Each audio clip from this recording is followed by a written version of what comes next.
Bonjour et bienvenue pour cette nouvelle vidéo d'Immobilier Simplement. Je démarre une série de courtes vidéos sur le vocabulaire immobilier pour vous aider à décrypter ce que votre banquier vous raconte. Pensez à vous abonner à la chaîne pour ne manquer aucune vidéo et si ce format vous plaît, dites-le moi en commentaire. On commence aujourd'hui avec le taux d'endettement. C'est un des éléments les plus importants pour votre dossier de crédit immobilier.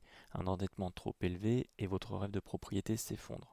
Pour éviter cette désillusion, il est important de savoir comment se calcule un taux d'endettement, de connaître sa limite, mais aussi de savoir comment le réduire pour faire passer votre dossier. C'est précisément ce que nous allons voir ensemble. Le calcul du taux d'endettement est très simple. Il suffit de diviser le montant total de vos charges par le montant total de vos revenus multiplié par 100. Ça vous donne un résultat sous forme de pourcentage. Par exemple, si vous avez un revenu mensuel de 2000 euros et 550 euros de charges, ça vous donne un endettement de 27,5%. Vos charges sont composées de vos crédits, y compris le futur crédit pour l'achat de votre résidence principale ou secondaire ou locative, mais aussi des éventuelles pensions comme une pension alimentaire par exemple. Les dépenses courantes de la vie, par contre, ne sont pas prises dans le calcul de l'endettement. Quand on parle de dépenses courantes, je pense notamment à l'électricité, les dépenses pour la nourriture, etc. Vos revenus, eux, sont composés de vos revenus professionnels. Le salaire si vous êtes salarié ou les bénéfices si vous êtes en entreprise. Si vous êtes entrepreneur, dans ce cas, il faudra d'ailleurs prendre la moyenne de vos revenus sur les 2 ou 3 dernières années. Il faudra aussi tenir compte de vos primes récurrentes, comme le 13e mois par exemple. Si vous avez des revenus locatifs, ils seront également ajoutés à hauteur de 70 à 80%. Enfin, si vous percevez une pension, comme une pension de retraite par exemple, ça viendra s'ajouter également à vos revenus.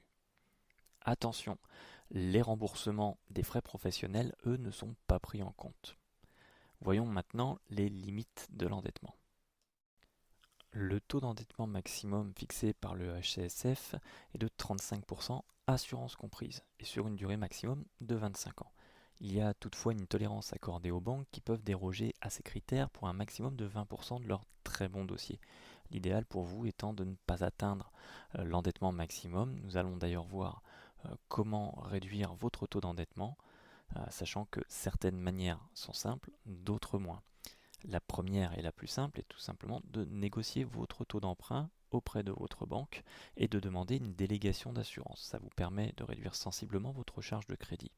Je vous remets en haut à droite un lien vers une vidéo sur les assurances que je vous avais déjà faite précédemment. La seconde manière, qui est aussi la moins simple, consiste à négocier le prix d'achat de votre bien immobilier avec le vendeur. C'est ce qui aura l'impact le plus important sur votre taux d'endettement. Vous pouvez également augmenter votre apport personnel si toutefois c'est possible. Pour ça, je vous remets également une vidéo en haut à droite pour vous aider à préparer votre dossier de crédit immobilier. Vous savez tout sur le taux d'endettement. J'espère que ce format vous plaît. Si vous souhaitez des explications sur certains sujets, dites-le moi en commentaire. Je vous répondrai avec plaisir. Pensez à vous abonner et je vous dis à très bientôt. Bonne soirée.